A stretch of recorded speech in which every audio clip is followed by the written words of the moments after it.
Your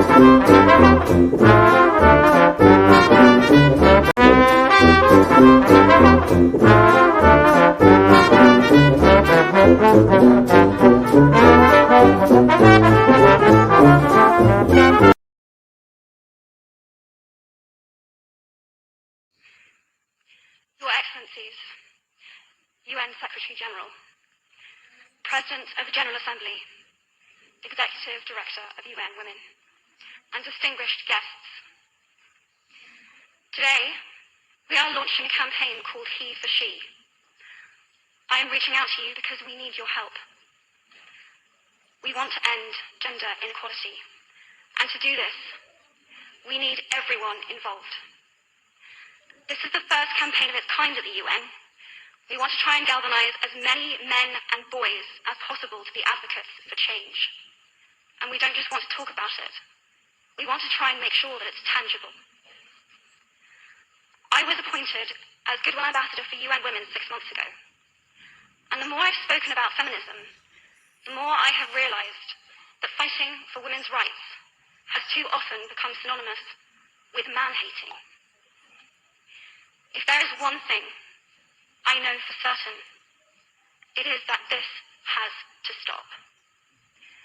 For the record, feminism, by definition, is the belief that men and women should have equal rights and opportunities. It is the theory of the political, economic, and social equality of the sexes. I started questioning gender-based assumptions a long time ago. When I was 8, I was confused at being called bossy because I wanted to direct the plays that we would put on for our parents, but the boys were not. When at 14, I started to be sexualized by certain elements of the media. When at 15, my girlfriends started dropping out of their beloved sports teams because they didn't want to appear muscly. When at 18, my male friends were unable to express their feelings. I decided that I was a feminist, and this seemed uncomplicated to me. But my recent research has shown me that feminism has become an unpopular word. Women are choosing not to identify as feminist. Apparently, I am among the ranks of women whose expressions are seen as too strong, too aggressive, isolating, and anti-men, unattractive even. Why has the word become such an uncomfortable one? I am from Britain, and I think it is right that I am paid the same as my male counterparts. I think it is right that I should be able to make decisions about my own body. I think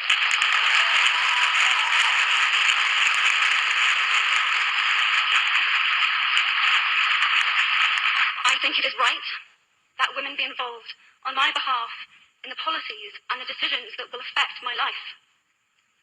I think it is right that socially I am afforded the same respect as men. But sadly, I can say that there is no one country in the world where all women can expect to receive these rights. No country in the world can yet say that they have achieved gender equality. These rights I consider to be human rights, but I am one of the lucky ones. My life is a sheer privilege because my parents didn't love me less because I was born a daughter. My school did not limit me because I was a girl. My mentors didn't assume that I would go less far because I might give birth to a child one day. These influences were the gender equality ambassadors that made me who I am today. They may not know it, but they are the inadvertent feminists who are changing the world today. We need more of those. And if you still hate the word, it is not the word that is important. It's the idea and the ambition behind it. Because not all women have received the same rights that I have. In fact, statistically, very few have been. In 1997, Hillary Clinton made a famous speech in Beijing about women's rights. Sadly, many of the things that she wanted to change are still true today. But what stood out for me the most was that less than 30% of the audience were male. How can we affect change in the world when only half of it is invited or feel welcome to participate in the conversation? Men, I would like to take this opportunity to extend your formal invitation.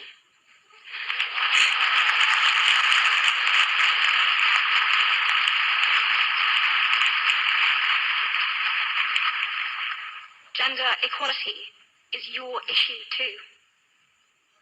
Because to date, I've seen my father's role as a parent being valued less by society, despite my needing his presence as a child as much as my mother's.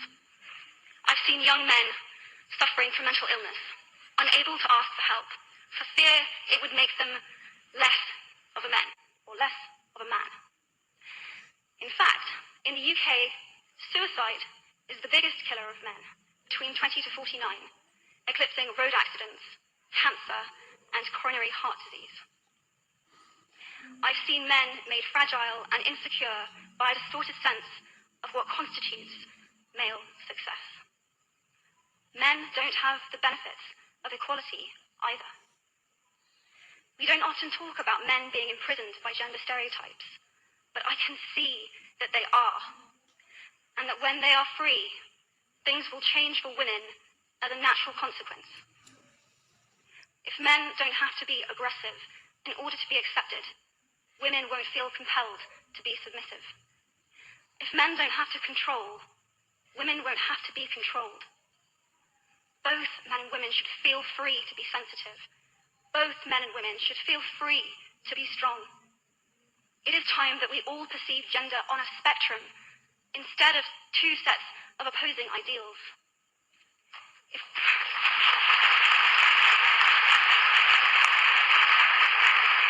If we stop defining each other by what we are not and start defining ourselves by who we are, we can all be freer.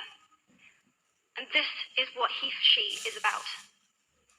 It's about freedom. I want men to take up this mantle so that their daughters, sisters, and mothers can be free from prejudice, but also so that their sons have permission to be vulnerable and human too.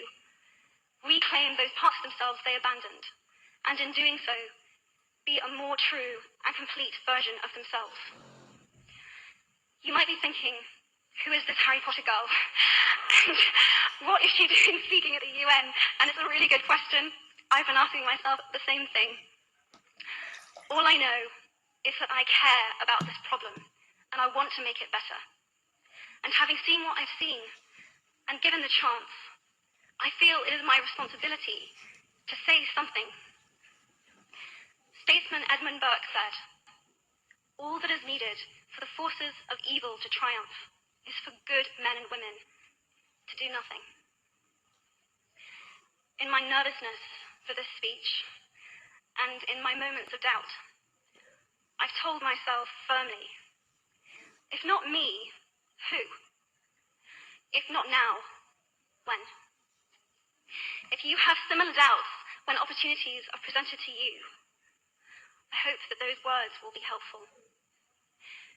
Because the reality is that if we do nothing, it will take 75 years, or for me to be nearly 100, before women can expect to be paid the same as men for the same work. 15.5 million girls will be married in the next 16 years as children. And at current rates, it won't be until 2086 before all rural African girls can have a secondary education. If you believe in equality, you might be one of those inadvertent feminists that I spoke of earlier. And for this, I applaud you. We are struggling for a uniting word, but the good news is that we have a uniting movement. It is called He for She. I am inviting you to step forward, to be seen, and to ask yourself, if not me, who? If not now, when. Thank you very, very much.